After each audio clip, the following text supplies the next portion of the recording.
राधे राधे। मेरी पत्नी मेरे लिए बहुत प्यार और बहुत दिल से खाना बनाती थी। वह मेरा हर तरह से ख्याल रखती थी। मगर मुझे अपनी पत्नी से नफरत थी। इसकी वजह यह थी कि मैं उसका एक राज जानता था और उससे पीछा छुड़ाने के लिए मैंने उसके खाने में जहर मिला दिया और वह खाना उसे अपने हाथों से खिलाकर वहाँ से भाग आया। और फिर उसके बाद मैंने दूसरी शादी कर ली। अब मैं बहुत खुश था और जैसे ही मैंने अपनी दुल्हन का घूंघट उठाया तो मेरे पैरों तले से ज़मीन निकल गई, क्योंकि वह मेरी पहली पत्नी बैठी थी। मेरा नाम अरविंद है। मैं अपनी 3 बहनों का एक ही भाई हूँ। मेरे पिता के देहांत के बाद मेरी तीनों बहनों की सारी जिम्मेदारी मेरे ही कंधों पर आ गई थी। मैंने इसलिए ज़्यादा पढ़ाई की थी ताकि उसे अच्छी नौकरी मिल सके और मैं अच्छा कमा कर अपने परिवार को एक अच्छा जीवन दे सकूं। मगर कहाँ, हमारे देश में तो नौकरी आसानी से नहीं मिलती। यहाँ तो अच्छे खासे पढ़े लिखे आदमी को भी सड़कों की धूल छाननी पड़ती है या फिर रिश्वत खिलानी पड़ती है। ऊपर से जब तक मेरे पिता जिंदा थे तो जैसे तैसे हमारा घर चल रहा था और मैं भी किसी अच्छी नौकरी की तलाश में इधर उधर धक्के खा रहा था। लेकिन अभी तक मुझे कोई नौकरी नहीं मिल सकी। मगर अब पिताजी के देहांत के बाद घर चलाना मेरी जिम्मेदारी बन गया था और मुझे तो अब हर हाल में यह करना ही था कि मैं किसी भी हाल में अपनी जिम्मेदारी से पीछे नहीं है हो सकता। इसलिए बहुत कोशिश के बाद मुझे एक छोटी सी नौकरी मिली थी। मेरे दिल में वह नौकरी करने की नहीं थी, लेकिन अपनी माँ के कहने पर मैंने वह नौकरी शुरू कर दी थी। मेरी माँ कहती थी कि बेटा, कुछ ना होने से तो थोड़ा होना ही बेहतर है। फ़ोन से कम हम भूख तो नहीं कम से कम हम भूखे तो नहीं मरेंगे। यही सब कुछ सोचकर मैंने भी वह नौकरी शुरू कर दी थी कि चलो कुछ पैसे तो आएंगे, क्योंकि अब मुझे घर भी तो चलाना था। और मैंने सोच लिया था कि मैं इस नौकरी के साथ किसी और अच्छी नौकरी के लिए भी अप्लाई करता रहूँगा। शायद भगवान मेरी किस्मत जगा दें और मेरी कहीं अच्छी नौकरी लग जाए। जिंदगी ऐसे ही बीत रही थी जब माँ ने एक नई बात निकाल ली थी। एक दिन वह मुझसे कहने लगी कि बेटा, तुम्हारी दोनों बहनें जवान हो चुकी हैं। अब उन दोनों बहनों की शादी भी करनी है और उन दोनों की शादियों के लिए भी अच्छे खासे पैसे की ज़रूरत थी। लेकिन मेरी सैलरी इतनी नहीं थी कि इतना सब कुछ हो सकता। मेरी सैलरी थी उसमें तो मुश्किल से हमारा घर चल रहा था। अब दोनों बहनों की शादी, लेकिन यह भी तो ज़रूरी था, शादी तो करनी ही थी। अब सारी उम्र मैं अपनी दोनों बहनों को घर पर तो नहीं बैठा सकता था। आजकल के जैसे हालात हैं, लड़के वाले लड़की को बाद में देखते हैं, पहले तो यह पूछते हैं कि दहेज में क्या क्या मिलेगा। और कुछ लोग तो अपनी लिस्ट बनाकर दे देते हैं। अब इस तरह के हालात से अब कोई गरीब आदमी अपनी बहन बेटी को कैसे रुखसत करता। वह यह वही जानता था है। और अब मेरे कंधों पर तो 2 बहनों का बोझ था। मैं दिल ही दिल में सोचने लगा कि कितना अच्छा होता अगर मेरे पिताजी अपने जीवन में ही इन दोनों बहनों की शादी कर चले जाते। एक बहन अभी मेरी छोटी थी, उसकी शादी की उम्र नहीं थी। अगर पिताजी 2 बहनों की शादी कर देते तो आज मुझे अपनी इतनी मुश्किल ना उठानी पड़ती। और मुझे सबसे ज़्यादा फ़िक्र तो इस बात की थी कि इतने सारे पैसे मैं कहाँ से लेकर आऊँगा कि दोनों बहनों की शादी कर सकूँ। सारा दिन काम करने के बाद भी जब मैं थका हारा घर वापस आता तो मेरी माँ रोज़ ही किसी न किसी रिश्ते की बात को लेकर बैठ जाया करती और उनकी यह बातें सुनकर मुझे पैसों की चिंता होने लग जाया करती। आज भी मैं अभी काम से घर आया था और मुंह हाथ धोकर खाना खाने बैठा ही था जब मेरी माँ ने एक नया बम मेरे सर पर फोड़ा था। मेरी माँ बातों बातों में मुझे बताने लगी कि तेरी बहन को 2 दिन पहले जो लोग देख कर गए थे, उन्हें वह पसंद आ गई। उन्होंने अपनी तरफ से हाँ कर दी है और मेरी माँ को तो पहले से ही उनका लड़का बहुत पसंद था। तो यह रिश्ता तो अब तो था, लेकिन परेशानी बस इतनी थी कि शादी के खर्चे के पैसे कहाँ से पूरे होंगे। शादी में देने के लिए दहेज के लिए पैसे कहाँ से आएंगे। यह सब कुछ सोचकर ही मेरी तो भूख ही मर गई थी। खाने पीने के बजाय अब मुझे यह सोचना था कि कुछ तो करना पड़ेगा कि कहीं ना कहीं से मेरे हाथ पैसे आ जाएं। ऐसा नहीं है कि मुझे अपनी बहन का रिश्ता पक्का होने की खुशी नहीं थी। मुझे अपनी बहन का रिश्ता पक्का होने की खुशी भी थी, लेकिन वह खुशी पैसों की परेशानी से कहीं खो सी गई थी। मेरा खाना खाने का बिल्कुल भी मन नहीं था, लेकिन माँ के कहने पर मैंने 2-3 निवाले ज़बरदस्ती अपने मुंह में डाले और मैं वहाँ से उठकर अपने कमरे में आकर लैपटॉप खोलकर बैठ गया। मैंने जिस जिस जगह अच्छी नौकरी के लिए अप्लाई किया था, सब देख लिया कि शायद कहीं से कोई जवाब आया हो, मगर कहीं से भी कोई जवाब नहीं आया था। यह देखकर मैं और ज़्यादा उदास हो गया था। अपनी सारी परेशानियों का एक ही हल था। मेरे पास कोई अच्छी सी नौकरी लग जाती, मगर वह भी नहीं लग रही थी। मैंने बेदिली से लैपटॉप बंद कर दिया और उसे साइड पर रख कर लेट गया और सोचने लगा, पता नहीं भगवान ने मेरी किस्मत में क्या लिखा है। हम जैसे लोगों का जीवन क्या ऐसे सोचते ही गुजर जाता है? बाकी के लोगों का तो मुझे पता नहीं, मगर मुझे अपनी ज़िंदगी में हर चीज़ परफेक्ट चाहिए थी। मेरा बचपन से ही सपना था कि मुझे एक अच्छी नौकरी मिल जाए, जिससे मैं अपनी एक अच्छी ज़िंदगी गुजार सकूं। मुझे अपने जीवन में हर चीज़ चाहिए थी, जो कि किसी भी इंसान की ज़रूरत और तमन्ना होती है। बचपन से मेरा यही सपना था, इसलिए मैंने इतने दिल लगाकर पढ़ाई की थी। लेकिन इतनी कोशिश के बाद भी मेरा सपना पूरा नहीं हो सकता था। सारी रात कैसे इसी सोच में गुजर कर कब मेरी आंख लग गई, मुझे पता ही नहीं चला। और अब सुबह का सूरज फिर से मेरे सर पर आ पहुंचा था। जब मेरी आंख खुली तो मैंने घंटे पर टाइम देखा। मुझे ऑफिस जाने के लिए देर हो रही थी। बस मैं जल्दी जल्दी तैयार होकर घर से निकल आया था। मैंने नाश्ता भी नहीं किया था, क्योंकि मेरी भूख तो पहले ही मर चुकी थी। आज मैं यह सोचकर घर से निकला था कि कुछ भी हो जाए, कुछ ना कुछ इंतजाम तो अब कर ही रहूँगा, क्योंकि अब ऐसे तो काम नहीं चलता था। पैसों के लिए कोई तो इंतजाम करना ही था। और शायद अब की बार किस्मत मुझ पर मेहरबान हो गई थी। शायद भगवान ने मेरी प्रार्थना सुन ली थी। शायद भगवान मुझे एक मौका देना चाहते थे। आज ही ऑफिस में मेरी मुलाकात राइमा से हुई थी। राइमा एक पढ़ी लिखी और बहुत अमीर घर की लड़की थी। उसके पिताजी के अलावा उसके जीवन में और कोई नहीं था। उसको पैसों की कोई कमी नहीं थी, लेकिन उसका शौक था, वह अपने पैरों पर खड़ा होना चाहती थी। इसलिए उसने यह जॉब कर ली थी। वह खुद को बिजी रखने के लिए यहाँ जॉब करने आई थी और मुझे ही उसे काम समझाने की जिम्मेदारी दी गई थी। इसलिए मेरा ज़्यादा टाइम ऑफिस में इसी के साथ गुजरा था। शुरू शुरू में तो वह मुझसे ज़्यादा बात नहीं करती थी, लेकिन फिर मैंने खुद ही उससे आहिस्ता आहिस्ता बातचीत करनी शुरू कर दी थी। तो वह भी मेरे साथ बातें कर लिया करती थी। काम के अलावा अगर वह पूरे ऑफिस में किसी से बात करती थी, तो वह सिर्फ मैं ही था। मेरे अलावा वह किसी से भी ज़्यादा बात नहीं करती थी। अपने ही दुनिया में गुमसुम सी रहने वाली लड़की थी। वह हमेशा खामोश रहती थी, सिर्फ अपने काम से काम रखती थी। मैंने कभी उससे कुछ पूछने की कोशिश नहीं की थी, और ना ही उसने कभी खुद से मुझे कुछ बताया था। हमें एक साथ काम करते हुए अब 2 महीने हो चुके थे। मैं एक दो बार उसके घर उसे छोड़ने भी गया था। वहाँ पर मेरी मुलाकात उसके पिताजी से हुई थी, जो कि मुझे एक अच्छे इंसान लग रहे थे। ऐसे ही समय बीतता गया और फिर एक दिन जब मैं ऑफिस गया तो राइमा ऑफिस नहीं आई थी। मुझे लगा वैसे ही छुट्टी कर ली होगी। पूरा दिन उसने मुझे फ़ोन करके कुछ नहीं बताया था, और न ही मैंने उसे फ़ोन कर कुछ पूछा था। एक बार मैंने उसे फ़ोन करने का सोचा भी, लेकिन फिर मैंने सोचा कि पता नहीं वह मेरे बारे में क्या सोचेगी, इसलिए मैंने उसे फ़ोन नहीं किया। और शाम को जब मैं ऑफिस से घर पहुंचा तो उसका फ़ोन आया। उसकी आवाज़ से लग रहा था कि वह रो रही थी।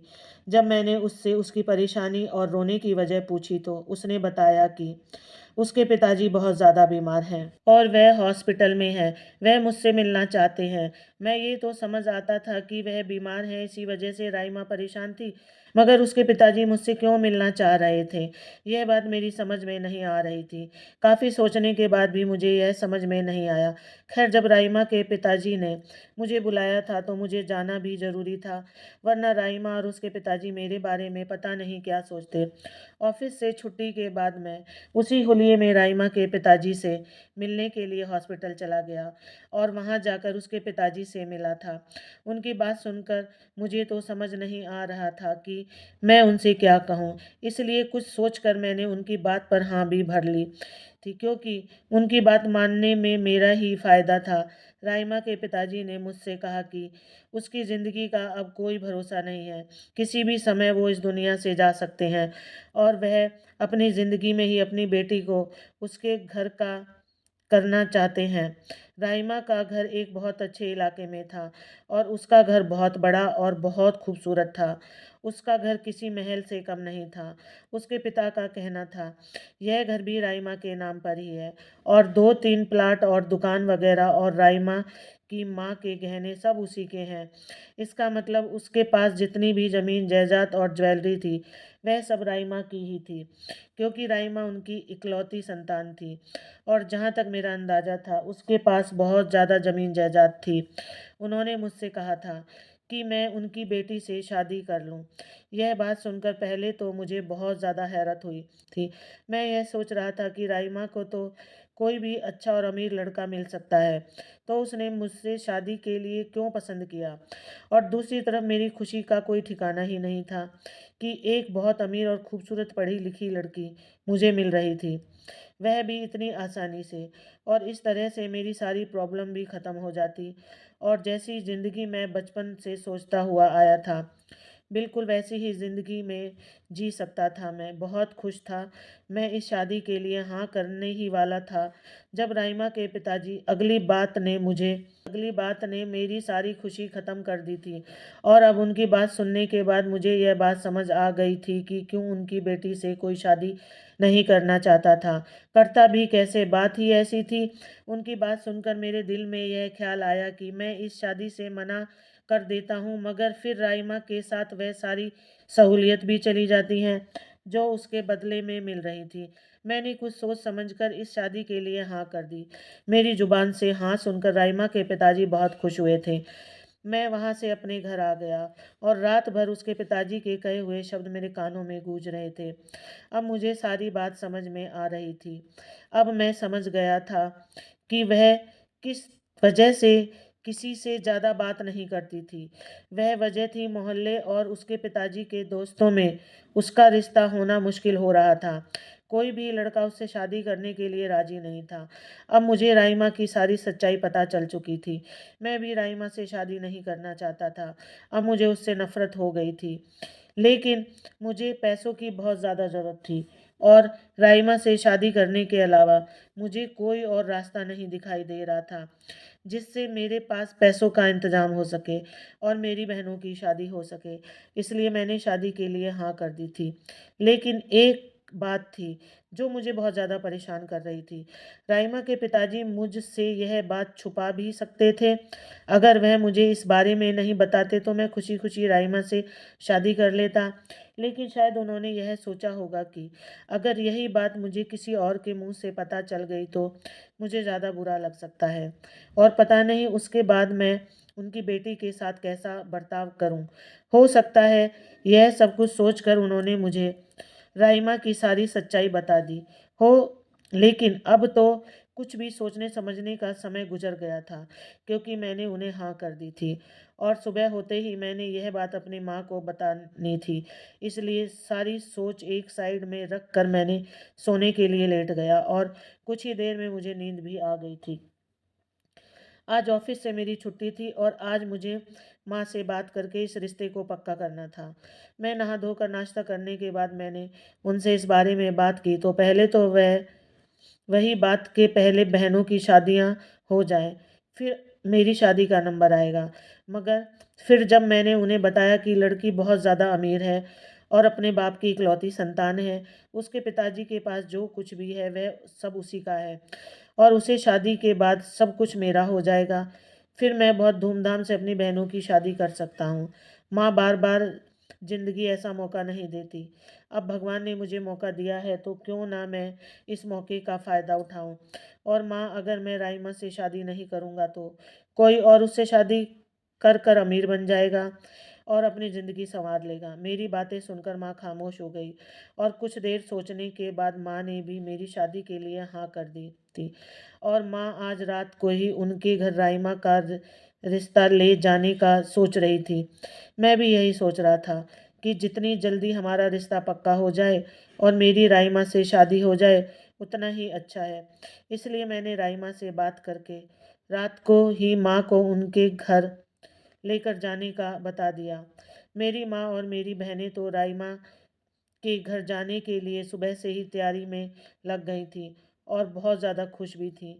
मुझे कोई ख़ास तैयारी नहीं करनी थी, बस वही ऑफिस वाले कपड़े में से कोई भी कपड़े निकाल कर पहन लेता और क्या था, राइमा से शादी करना मेरी मजबूरी थी। मेरा दिल उससे शादी करने के लिए राज़ी नहीं था। हालात और अपना जीवन सुधारने के लिए मजबूर होकर तो इंसान हर वह काम करता है जिसके लिए दिल राजी ना हो। इसी तरह मैं भी था। मैंने अपनी माँ को और बहनों को यह राज नहीं बताया था। क्या पता वह यह राज जानकर इस रिश्ते से मना कर देती तो मेरे सारे किए कराए पर पानी फिर जाता और मेरे अमीर बनने का सपना सपना ही बनकर रह जाता, क्योंकि अमीर बनने का इससे आसान रास्ता तो मुझे कोई और दिखाई नहीं दे रहा था। अब रात हो चुकी थी। हम लोग राइमा के घर जाने के लिए निकल गए थे। कुछ ही देर में हम राइमा के घर पहुंच गए। जैसा मैंने सोचा था वैसे ही उन्होंने हर चीज़ का बहुत अच्छा इंतजाम किया हुआ था। मेरी माँ को भी राइमा बहुत पसंद आई थी। वो इस रिश्ते से बहुत खुश थी। उन्हें भी बैठे बिठाए इतनी अच्छी और अमीर बहू मिल गई थी। खैर, खाना वगैरह खाकर हम लोग फ्री हो चुके थे और माँ ने शादी की सारी बातें आज ही तय कर ली थी। शादी की तारीख भी आज ही रख दी गई थी। मेरे ही कहने पर बहुत कम लोगों में शादी रखी गई थी और 20 दिन के बाद हमारी शादी की तारीख पक्की हुई थी। मैं नहीं चाहता था कि इस शादी में ज़्यादा लोगों को पता चले और वैसे भी मेरे पास इतने पैसे नहीं थे कि मैं कोई बड़ा फंक्शन कर सकता। राइमा के पिताजी ने भी मेरी ही बात मानकर ऐसा ही किया जैसा मैं चाहता था और सादगी से ही शादी करने पर राजी हो गए। जबकि मेरी माँ के वही माँ वाले अरमान थे। उनका कहना था कि मेरा एक ही बेटा है, उसकी शादी धूमधाम से होनी चाहिए और मेरी होने वाली बहू इतनी खूबसूरत और अमीर है, मैं तो सब लोगों को बुलाऊंगी और बताऊंगी कि देखो मेरे बेटे की कितनी खूबसूरत चांद सी दुल्हन मिली है और अमीर लड़की मिली है। लेकिन जब घर आकर मैंने उन्हें शादी के खर्चे गिनवाए तो वह खुद ही खामोश हो गई। अब मेरी शादी की तैयारी मेरे घर में शुरू हो चुकी थी। शादी के बाद राइमा अपनी नौकरी छोड़ना चाहती थी। जब मैंने उसे बातों बातों में रोक दिया, मैंने उससे कहा कि तुम घर में फ्री रहकर क्या करोगी? अच्छा है, इसी बहाने पूरा दिन ऑफिस में मेरे साथ तो रहा करोगी ना, इसलिए तुम नौकरी नहीं छोड़ो और फिर तुम्हारा दिल भी लगा रहेगा। वैसे भी घर के कामों के लिए माँ और मेरी बहनें हैं ना, तुम फिक्र मत करो, तुम चाहो तो जॉब कर सकती हो। राइमा ने भी मेरी बात खुशी खुशी मान ली थी। 20 दिन कैसे गुजर गए पता ही नहीं चला और आज वह दिन आ गया जब मेरी और राइमा की शादी थी। कुछ ही खास दोस्तों और रिश्तेदारों की मौजूदगी में हमारी शादी हो गई थी और राइमा रुखसत होकर मेरे घर आ गई थी। उसके पिता ने मुझे कहा था कि ये राइमा का बहुत ख्याल रखूं। वह उनकी इकलौती और लाडली संतान है। मैं उसे कभी भी किसी तरह का कोई दुख और तकलीफ ना पहुंचाऊं। मैंने उनकी हाँ में हाँ मिला दी थी, लेकिन मुझे तो राइमा जरा भी पसंद नहीं थी। मेरा बस चलता तो मैं उसे कभी भी शादी नहीं करता। यह शादी नहीं बल्कि एक मजबूरी थी। हमारी शादी को 3 महीने हो चुके थे। राइमा का बर्ताव बहुत अच्छा था। वह मेरे साथ ऑफिस जाती थी और साथ ही घर वापस आया करती थी। वह घर आकर काम में भी खुशी खुशी किया करती थी। मेरे लिए तो वही खाना बनाया करती थी। बल्कि खाना क्या, मेरे सारे काम जिस दिन से शादी हुई थी उसी दिन से उसने अपने हाथों में ले लिए थे। वह मेरा छोटे बड़े सारे काम अपने हाथों से करती थी। वह मेरा बहुत ज़्यादा ख्याल रखती थी, मगर फिर भी मुझे उससे मोहब्बत नहीं हुई थी। जैसे जैसे दिन बीत रहे थे वह मुझे और ज़्यादा बुरी लगने लगी थी। कभी कभी तो मेरा दिल करता कि उसे छोड़ दूं, मगर फिर मैं ये सोचता कि उससे शादी के बाद जो फ़ायदा मुझे मिल रहा है, उसे छोड़ने के बाद वह भी मेरे हाथ से चला जाएगा। उससे शादी करने के बाद से मैं अमीरों वाली ज़िंदगी जी रहा था। वह भी अपनी सारी सैलरी मेरी माँ को ही दिया करती थी, और उसने अपनी माँ के कीमती गहने जो उसके पिता ने उसे शादी में दिए थे, वे भी मेरी माँ के पास रखवा दिए थे, जिसको मेरी माँ ने मेरी बहन के दहेज में देकर उसे विदा कर दिया था। राइमा ने इस पर भी माँ से कुछ नहीं कहा था। उसने खुशी खुशी अपने गहने मेरी बहन को दे दिए थे। अब मेरी छोटी बहन शादी से रह गई थी, और इस बात से मेरी माँ बहुत ज़्यादा फ़िक्रमंद रहने लगी थी। राइमा के आने के बाद मेरी माँ घर की हर फ़िक्र से आज़ाद हो गई थी। घर की सारी ज़िम्मेदारियाँ राइमा ने उठा ली थी, और काम की भी, मगर वह सारी ज़िम्मेदारियाँ बहुत अच्छे से निभाती और खुशी-खुशी पूरी करती। कभी भी कोई गलती नहीं करती थी, और ना ही किसी के काम को मना करती थी। मैं यही सोचता रहता कि यह कभी कोई गलती करे और मैं अपने दिल की भड़ास इस पर निकालूं, मगर वह कभी कोई गलती करती ही नहीं थी। मैं फिर भी छोटी मोटी बात पर उसे गुस्सा दिखा दिया करता, और मेरे गुस्से को वह खामोशी से बर्दाश्त कर लिया करती थी। जवाब में वह मुझसे कुछ भी नहीं कहती थी। आज उसके घर से उसके एक नौकर का फ़ोन आया, जो उसके पिताजी के साथ हर समय रहता था, उनका ख्याल रखता। इसलिए इसी ने फ़ोन किया था। उसने बताया कि राहिमा के पिताजी की तबीयत बहुत ज़्यादा ख़राब है, और वह मुझसे और राहिमा से अभी मिलना चाहते हैं। राहिमा रोती हुई सर पास आई। उसने मुझे सब कुछ बताया। तो ना चाहते हुए भी मुझे उसके साथ उसके पिताजी से मिलने जाना पड़ा। उसके पिताजी की तबीयत सच में बहुत ज़्यादा ख़राब थी। मैं उन्हें अस्पताल लेकर जाना चाहता था, लेकिन उन्होंने अस्पताल जाने से मना कर दिया था, और राइमा से बात करने लगे। सारे पेपर उन्होंने राइमा को दे दिए, और कहा था कि यह सब कुछ वह राइमा के नाम कर चुके हैं। उनके पास जितनी भी ज़मीन जायदाद दुकान प्लाट थे, वह सब कुछ राइमा के नाम करवा चुके थे। यही पेपर राइमा को देने और उसे अपने आखिरी समय में देखने के लिए ही उन्होंने यहाँ बुलाया था। शायद उन्हें पता चल गया था कि उनका आखिरी समय आ गया है।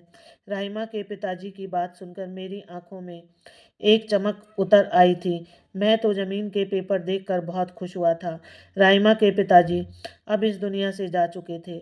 उन्हें गए हुए 1 महीना हो चुका था। पिताजी के देहांत के बाद राइमा कुछ दिन ऑफिस नहीं गई थी। अब फिर से राइमा अपनी रोज़ की रूटीन में वापस आ चुकी थी। सब कुछ वैसे ही चल रहा था जैसे पहले चलता था, मगर अब मेरे साथ साथ मेरी माँ का बर्ताव भी राइमा के साथ बुरा ही रहने लगा था। वह भी सारा दिन उठते बैठते राइमा को बातें सुनाती रहती थी। पता नहीं वो उनकी राइमा के साथ ऐसा क्यों कर रही थी, जबकि राइमा उनसे जवाब में कुछ भी नहीं कहती थी। वह खामोश रहकर उनकी सारी बातें सुनती रहती थी, और मुझे भी इस सब से कोई फ़र्क नहीं पड़ता था कि कौन उसके साथ कैसा बर्ताव करता है। मैं खुद से भी उसे कुछ नहीं समझता था, और उसका घर और दुकान मैं अपने नाम करवा ही चुका था। अब मुझे उससे कोई मतलब नहीं था। मैं सिर्फ पैसों की वजह से उसे अपने साथ रखे हुए था। अब बस मैं यही चाहता था कि किसी तरह मेरा इससे पीछा छूट जाए, और वह मेरे सामने ही ना आए, मगर वह मेरे सामने ही जाया करती थी, जिससे मेरा पूरा दिन गुस्सा उस पर निकलता। मेरा तो बस नहीं चलता था कि मैं उसे अभी छोड़ देता, मगर ऐसा भी नहीं कर सकता था। अगर मैं उसे छोड़ना तो सब कुछ ही छोड़ना पड़ता, और मैं ऐसा नहीं होने दे सकता था। इतनी मेहनत से तो मैंने यह सब कुछ हासिल किया था, सारी माल दौलत के लिए मैंने ये सब किया था, और राइमा जैसी लड़की के साथ मुझे रहना पड़ रहा था। दिन रात मैं उसे बर्दाश्त करता था, और अब जब सब कुछ मुझे मिल गया था, तो उसे छोड़कर सब कुछ गँवा देना, ऐसा तो मैं नहीं कर सकता था। मेरी इतनी नफ़रत और बुरे बर्ताव के बाद भी राइमा रोज़ अपने हाथों से मेरे लिए खाना बनाती। वह रोज़ मेरी पसंद का खाना मेरे लिए बनाती और मेरे सारे काम अपने हाथों से करती। मेरे कपड़े धोती, मेरे लिए नाश्ता बनाती। कभी-कभी तो मुझे इस बात पर बहुत ज़्यादा हैरत होती थी कि राइमा मेरे इतने बुरे बर्ताव के बाद भी मेरे साथ इतना अच्छा क्यों करती है? उसके अंदर इतनी बर्दाश्त आती कहाँ से है? यह बात तो मैं जानता था कि यहाँ रहना उसकी मजबूरी थी, मगर मुझसे मोहब्बत करना तो उसकी मजबूरी नहीं थी। वह मेरी नफ़रत का जवाब नफ़रत से दे सकती थी, मगर वह ऐसा नहीं करती थी। लेकिन मैं भी ऐसा कहाँ था कि उसकी मोहब्बत देखकर पिघल जाता और उसका दीवाना हो जाता और उसका राज जानते हुए भी उसे दिल में अपनी पत्नी मान लेता। वह सिर्फ मेरी नफ़रत के ही काबिल थी, जो मैं उसे दे रहा था। वह वैसे ही चल रहा था, जैसे शुरू से चला आया था, बल्कि उसके लिए तो हालात और भी ज़्यादा बुरे हो गए थे। मगर मेरी ज़िंदगी में एक बहुत अच्छा बदलाव आया। एक दिन मेरी मुलाकात एक नीलम नाम की लड़की से हुई थी। पहली नज़र में ही वह मुझे बहुत अच्छी लगी थी। उसे देखकर मेरा दिल किया कि मैं अगर शादी करता तो इसी से करता। नीलम से मेरी मुलाकात एक पार्टी में हुई थी। वहीं हमारे नंबर एक्सचेंज हुए। इसी तरह हमारी बातचीत शुरू हुई। पहले कभी-कभार हमारी बात होती थी और फिर आहिस्ता-आहिस्ता रोज़ हमारी बात होने लगी। बात होते-होते मुझे उससे कब प्यार हो गया पता ही नहीं चला और मैं उससे शादी भी करना चाहता था, मगर सारी प्रॉब्लम राइमा की थी। वह मुझे कभी दूसरी शादी नहीं करने देती और मैं उसे छोड़ भी नहीं सकता था। नीलम को मेरी पहली शादी के बारे में कुछ भी नहीं पता था। अब वह रोज़ मुझे कहती कि मैं अपनी माँ को उसके घर पर रिश्ते के लिए भेज दूँ, ताकि जल्दी से हमारी शादी हो जाए। लेकिन मैं हमेशा ही उसकी बात को टाल दिया करता था और उसे थोड़ा वेट करने को कहता। इस बात पर नीलम को मुझ पर थोड़ा शक होने लगा था। मैं नहीं चाहता था कि वह मेरे बारे में कुछ भी गलत सोचे, इसलिए मैंने फैसला किया कि मैं उसे सब कुछ सच-सच बता देता हूँ। शायद यही ठीक रहेगा और मैंने ऐसा ही किया था। एक दिन मैंने उसे मिलने के लिए बुलाया और सारी सच्चाई उसे बता दी। कहना भी शायद गलत ही था। अपनी सारी कहानी मैंने खुद को मुल्ज़िम और राइमा को ज़ालिम बनाया, जबकि सच्चाई क्या थी यह तो मुझे भी अच्छे से पता था। राइमा ने कभी मेरे साथ कुछ गलत नहीं किया था। उसने मेरे गलत बर्ताव को भी कबूल किया था। मेरी सारी बातें सुनने के बाद उसका दिल मेरे लिए और ज़्यादा नरम पड़ गया था। उसके दिल में मेरे लिए और ज़्यादा मोहब्बत बढ़ गई थी और यह बात मुझे अच्छे से मालूम थी। उसने मेरे हाथ पर अपना हाथ रखते हुए मुझे तसल्ली दी थी। उसने मुझसे कहा था कि मैं राइमा को छोड़कर उससे शादी कर लूँ, मगर मैंने उसे समझाया था कि मैं उसे नहीं छोड़ सकता, क्योंकि यह भी एक डील ही थी। अब उसे यह तो बता नहीं सकता था कि उसे छोड़ने से उसकी दौलत भी मेरे हाथ से चली जाती। उसकी दौलत जाने के बाद मैं एक गरीब आदमी बन जाता पहले की तरह, और फिर से मुझे छोटी-मोटी नौकरी करके थोड़े पैसों में ही गुज़ारा करना पड़ता और शायद नीलम भी एक गरीब आदमी से शादी नहीं करती। ख़ैर अभी के लिए तो इस बात को यहीं छोड़ दिया था। बाद बाद की बाद में देखी जाएगी, यही सोचकर मैंने उसे छोड़ दिया था। मेरी और नीलम की दोस्ती को अब 5 महीने हो चुके थे। जब एक दिन फिर से इसी बारे में बात शुरू हुई, नीलम ने मुझे कहा कि आखिर कब तक वह इसी तरह मुझसे मिलती रहेगी, कब से मुझसे शादी करूँगा। उसकी बात भी ठीक थी, कोई ना कोई फैसला तो अब मुझे करना ही था। नीलम का कहना था कि वह अब और ज़्यादा मेरे साथ इस तरह घूम फिर नहीं सकती, क्योंकि उसकी माँ ने उसे कहा है कि या तो मैं तुमसे शादी करूं, नहीं तो उसे कभी नहीं मिलूं। मुझे नीलम से मोहब्बत हो गई थी और मैं किसी भी कीमत पर उसे नहीं खोना चाहता था। इसलिए मैंने राइमा के बारे में एक फ़ैसला कर लिया, जिसमें नीलम ने भी मेरा साथ दिया। यह बात मैंने शुरू की और आइडिया उसका था। सब कुछ बहुत अच्छे से प्लान हो गया और घर आकर मैंने अपनी माँ से बात कर ली थी। जब मेरी माँ को मेरे प्लान के बारे में बताया तो पहले तो उन्होंने थोड़ा सोचा कि कोई प्रॉब्लम तो नहीं हो जाएगी। लेकिन फिर मैंने माँ को समझाया कि उसके आगे पीछे है ही कौन जो कोई मसला खड़ा करता या किसी बात की छानबीन करवाता। सारा काम आसानी से हो सकता था और इस मुसीबत से हमेशा के लिए जान भी छूट जाती। इस बात पर माँ जी राजी हो गई थी और आज रात ही हमें यह काम अंजाम देना था। राइमा ने आज भी अपने हाथों से मेरे लिए खाना बनाया। राइमा ने अब काफ़ी टाइम से ऑफिस जाना भी बंद कर दिया था। वह घर पर ही रहा करती थी और सारा दिन मुझे खुश करने के लिए कुछ ना कुछ करती रहती। मगर जैसे मैंने तो ठान ही रखी थी कि मुझे उसे अपनी पत्नी स्वीकार नहीं करना है। किसी भी काम से खुश नहीं होता और वह हर बार ही नाकाम हो जाती थी। आज भी वह खाना बनाकर कमरे में ही मेरे लिए लेकर आई थी। वह कभी भी मेरे साथ बैठकर खाना नहीं खाती थी क्योंकि मैंने कभी भी उसे अपने पास बैठने नहीं दिया था। अगर वह कभी मेरे पास बैठकर मेरे साथ खाना भी खा चाहती तो मैं उसे डांट कर उठा देता था। आज भी वह खाना मेरे सामने रखकर खुद सामने पड़े सोफे पर बैठ गई।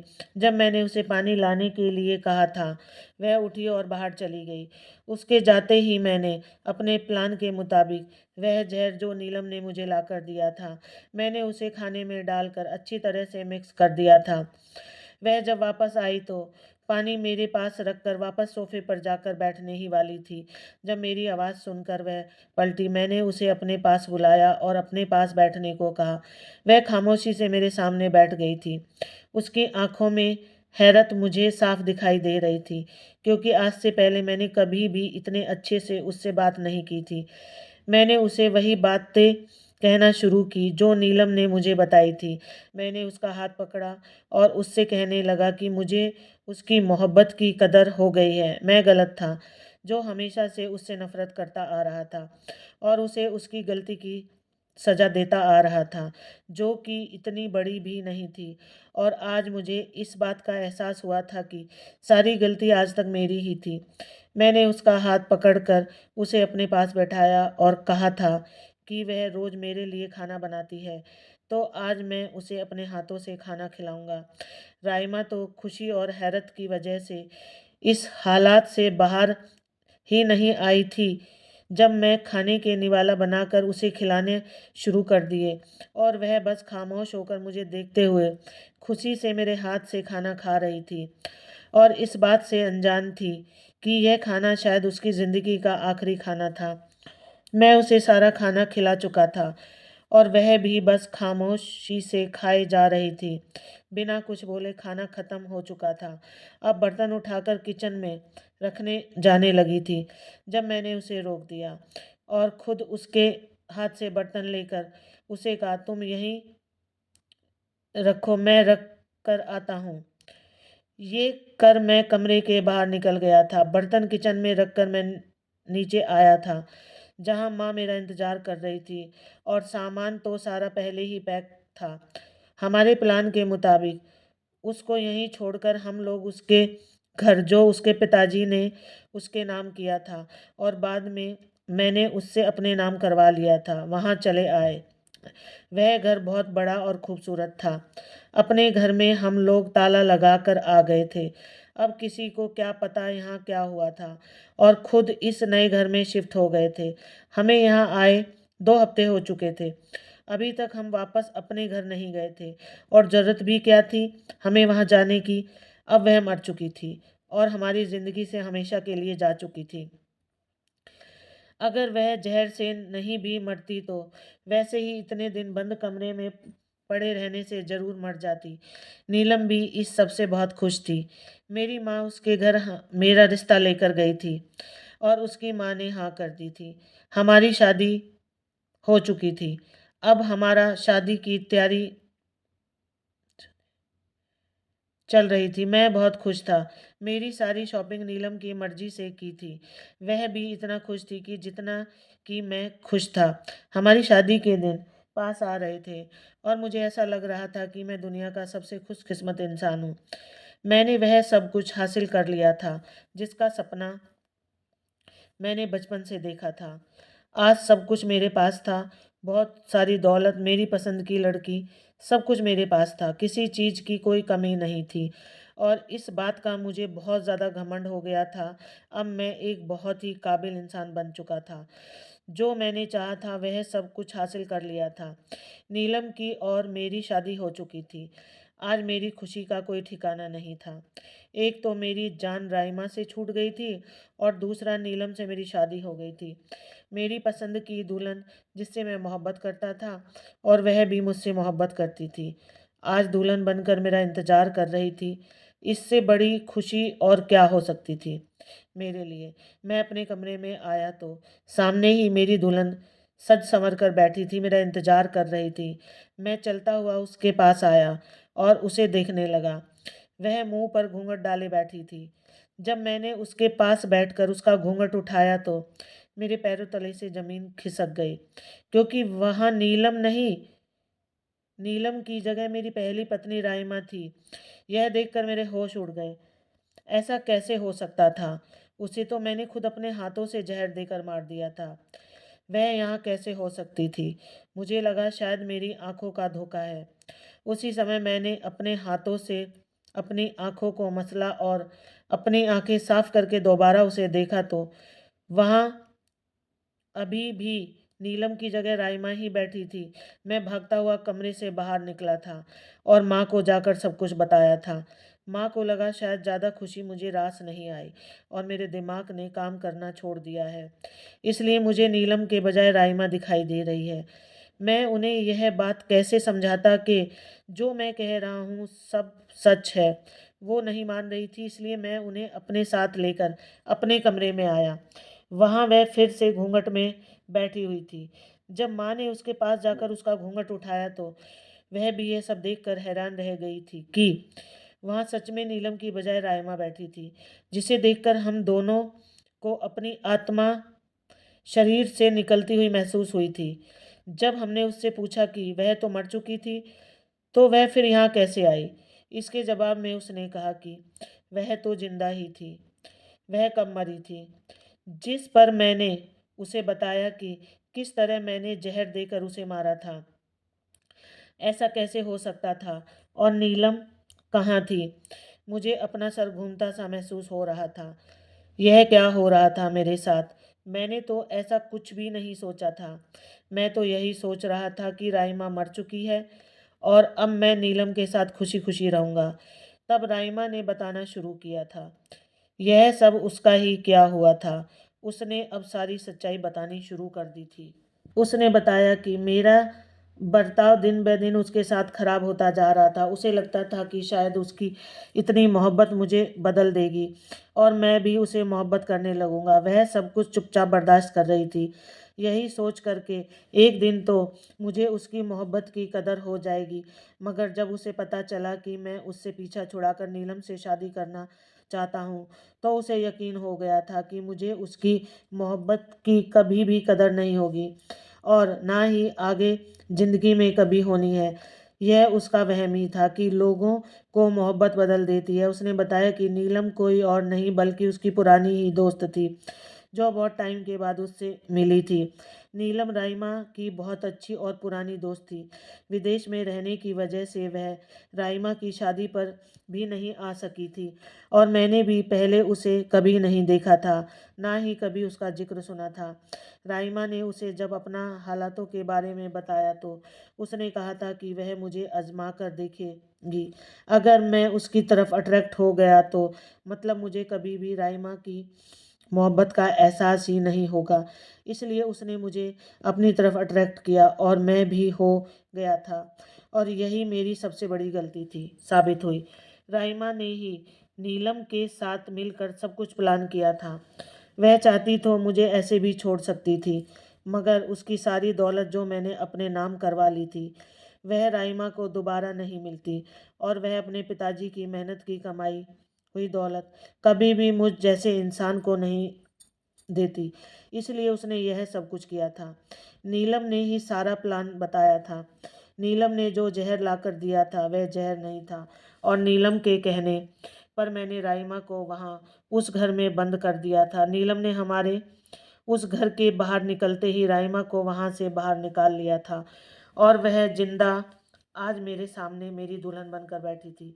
उसने मेरे पीठ पीछे इतना सब कुछ कैसे प्लान कर लिया था, मुझे अभी यकीन नहीं आ रहा था। वह तो बहुत ही बेवकूफ़ थी। मेरे इतना कहने की देर थी जब उसने पीछे से नीलम की आवाज़ मुझे सुनाई। उसने कहा कि राइमा बेवकूफ़ नहीं थी, बल्कि तुमसे मोहब्बत करती थी, इसलिए तुम्हारी हर बात मान लिया करती थी। बिल्कुल इसी तरह जैसे मैं नीलम की हर बात मानता था। कोई भी इंसान बेवकूफ़ नहीं होता, बल्कि वह मोहब्बत के हाथों मजबूर होता है। मुझे भी तो इसी तरह बेवकूफ़ बनाया गया था। तो क्या मैं भी सच में बेवकूफ़ था? नहीं, बल्कि मुझे नीलम से मोहब्बत हो गई थी। उसी तरह जिस तरह राइमा को मुझसे मोहब्बत हुई थी, और मैं भी नीलम की हर बात मानता गया। जैसे राइमा मेरी हर बात मान जाया करती थी। मुझे अपने सारे सपने बिखरते हुए महसूस हो रहे थे, और अब मुझे वह दर्द महसूस हुआ जो राइमा जाने कब से बर्दाश्त कर रही थी। धोखे का दुख, बेवफाई की तकलीफ आज मुझे सही मायने में महसूस हुई। आज मुझे पता चला कि कितनी ही जख्म मैं उसे दे चुका था। राइमा बेचारी ने मेरी खातिर क्या कुछ बर्दाश्त नहीं किया। मेरी माँ के ताने सुने। मैंने उसे कभी भी प्यार की नज़र से नहीं देखा। यहाँ तक कि मैंने उसे कभी सीधे मुंह बात भी नहीं की थी। सिर्फ इसी वजह से कि उसके पिताजी ने मुझे बता दिया था कि दरअसल राइमा को गरीब लोगों से बहुत नफरत थी, और उसके पिताजी गरीब लोगों की बहुत मदद करते थे, और उनका ख्याल करते थे, और उनका ज़्यादातर समय गरीब लोगों की मदद करने में और उनको एक अच्छा जीवन देने में गुजरता था। और राइमा इकलौती संतान होने की वजह से चाहती थी कि उसके पिताजी सारा टाइम सिर्फ उसे ही दें, उसके साथ ज़्यादा से ज़्यादा समय बिताएं। और जब उसे अपने पिताजी की तरफ से यह तवज्जो नहीं मिली तो उसने गरीबों से नफरत करना शुरू कर दिया था। यहाँ तक कि वह अपने नौकर के घर के नौकरों तक से नफरत करने लगी थी, और उनके साथ बहुत बुरा व्यवहार करती थी। उसे ऐसा लगने लगा था कि इन गरीब लोगों ने ही उसके पिताजी को छीन रखा है। अगर वह गरीब लोग दुनिया में ना होते तो शायद उसके पिताजी सारा समय उसके साथ ही बिताते। लेकिन उसके घर के नौकर सिर्फ उसके पिताजी की अच्छाई व्यवहार की वजह से उनके घर में काम करने पर मजबूर थे, वरना कोई भी राइमा के घर काम करने को तैयार नहीं होता। सिर्फ उसके पिताजी की वजह से ही राइमा की बातें और उसका बर्ताव, गलत व्यवहार बर्दाश्त कर लेते थे। उसके घर में काम करने वाली एक नौकरानी पर तो राइमा ने इतना जुल्म किया था कि वह दिमागी मरीज बन गई थी और हॉस्पिटल पहुंच गई थी। तभी राइमा के पिताजी ने उसका इलाज करवाया, और उसकी ऐसी हालत देखकर राइमा, जो खुद दिमागी मरीज बन चुकी थी, उसे अपनी गलती का एहसास होने लगा था। अब वह समझ चुकी थी कि गरीब होना कोई बुरी बात नहीं है, बल्कि गरीबों की मदद करना तो पुण्य का काम है। बस उसी समय उसने फैसला कर लिया था कि वह हमेशा गरीबों की मदद किया करेगी, और खुद भी ऐसो इशरत की ज़िंदगी छोड़कर आम लोगों की तरह ही ज़िंदगी गुजारेगी, और अपनी शादी भी वह एक गरीब इंसान से ही करेगी जो हालात का मारा हो। जब राइमा ने मुझसे ऑफिस में देखा तो वह समझ चुकी थी कि मैं बहुत परेशान हूँ और मुझे मदद की ज़रूरत है। यह सब कुछ जानकर मेरे दिल में राइमा के लिए नफ़रत भर गई थी, और इसी वजह से मैंने उसकी सारी दौलत उससे छीन ली और उसके साथ बहुत बुरा बर्ताव किया। अब सच्चाई जानकर मुझे एहसास हो रहा था कि अगर राइमा बदल गई थी तो मुझे उसके साथ ऐसा बर्ताव नहीं करना चाहिए था। भगवान ने उसका दिल बदल दिया था और गरीबों के लिए उसके दिल में रहम डाल दिया था। जब भगवान ही उसे माफ़ कर चुके थे तो मैं कौन होता जो उससे बदला ले रहा था। गरीबों से नफरत करने का नीलम अपने साथ पुलिस को लेकर आई थी। मुझे और मेरी माँ को पुलिस ने धोखे और मर्डर के इल्ज़ाम में अरेस्ट कर लिया, लेकिन मेरी बहन इन सब चीज़ों से दूर थी। वह इन सब से बाज रही थी। हम लोगों को हमारे किए गए जुर्मों की सज़ा मिल चुकी थी, और राइमा को उसकी दौलत उसके पास वापस मिल चुकी थी। आज जेल में बैठकर मुझे इस बात का एहसास हो रहा था कि सब कुछ वैसा ही नहीं होता जैसा हमने सोचा होता है, बल्कि हमारी किस्मत तो भगवान ने पहले ही लिखी होती है, और हर बुरे काम का अंजाम बुरा ही होता है। मैंने अपनी किस्मत संवारने के चक्कर में खुद ही खराब कर ली थी। मैं अमीर बनने के लालच में अंधा हो बैठा था। मुझे राइमा बदली हुई नज़र ही नहीं आई। अब मैं जान चुका था कि यह गलत तरीके से हासिल की जाने वाली कामयाबी ज़्यादा दिन तक नहीं रहती, सिर्फ वह हमारे पास कुछ दिन ही रहती है। इस बात का अंदाज़ा आज मुझे अच्छे से हो गया था। मुझे अपने जेल में होने की फ़िक्र नहीं थी। मुझे फ़िक्र थी तो अपनी माँ की, वह भी इस उम्र में मेरे साथ यहाँ जेल में बंद थी। लेकिन गलती उनकी भी थी, उन्होंने मुझे गलत काम करने से नहीं रोका था। वह मेरी माँ थी, उनका फ़र्ज़ बनता था कि अगर मैं कुछ गलत काम कर रहा हूँ तो वह मुझे गलती करने से रोके। अगर उन्होंने मुझे उस दिन रोक लिया होता तो आज शायद हम दोनों ही यहाँ इस जेल में नहीं होते। और सबसे ज़्यादा फ़िक्र तो मुझे अपनी छोटी बहन की थी। हम दोनों तो यहाँ अंदर जेल में थे, वह बाहर अकेली कैसे रहेगी। और राइमा के साथ हम लोगों ने जो सब कुछ किया था, उसके बाद मुझे उससे अच्छे की उम्मीद नहीं थी। पता नहीं मेरी बहन किस हाल में रह रही थी। दिन रात बस मुझे एक यही फ़िक्र खाए जा रही थी। मेरी बड़ी बहनों की तो शादी हो चुकी थी। उसके ससुराल वालों ने यह खबर सुनकर ही हम लोगों से रिश्तेदारी ख़त्म कर दी थी। उन्होंने तो उसे हमसे मिलने तक आने नहीं दिया था। तो वह हमारी छोटी बहन को अपने साथ कहाँ रखते, और अकेली वह नहीं रह सकती थी। एक दिन वह हमसे मिलने आई थी तो उसने बताया कि वह राइमा के साथ रह रही है। राइमा ने उसे अपने पास ही रखा है। राइमा हमेशा मुझसे यह बात कहती थी कि छोटी मेरी छोटी बहनों की तरह ही प्यारी है, और आज उसकी यह बात सच साबित हो गई थी। उसने इस बात को साबित कर दिया था हमारी छोटी बहन को अपने साथ रखकर, वरना जो कुछ हमने उसके साथ किया था उसके बाद तो वह कभी भी ऐसा नहीं करती। जो भी था, छोटी थी तो मेरी बहन ही, मगर उसने ऐसा नहीं किया था। छोटी ने बताया कि वह उसका बहुत ज़्यादा ख्याल रखती है और उससे बहुत प्यार से बात करती है। वह उसकी हर छोटी बड़ी ज़रूरत का पूरा ख्याल रखती है। और आज मुझे इस बात पर एहसास हुआ कि दुनिया में अच्छे लोग भी मौजूद हैं, और भगवान ऐसे लोगों को हमसे मिलवाता भी है, मगर हम लोग ही अपनी खुदगर्जी और लालच में आकर उन्हें खो देते हैं। आज मेरे दिल में क्या कुछ था, अफसोस, दुख और सबसे बढ़कर पछतावा, और एक अच्छे इंसान को खो देने का गम, और एक मोहब्बत करने वाली पत्नी खो देने का पछतावा। और अब शायद पछतावा मेरी ज़िंदगी में सारी उम्र ही रहना था। लेकिन जो गलती मैंने की थी उसकी माफ़ी तो मुमकिन नहीं थी। हमें अपने से जुड़े रिश्तों को सही समय पर पहचान लेना चाहिए, वरना वह हमसे हमेशा के लिए दूर हो जाते हैं। दूसरों को माफ़ करना सीखें, उससे हमारी ज़िंदगी आसान और खूबसूरत होती है।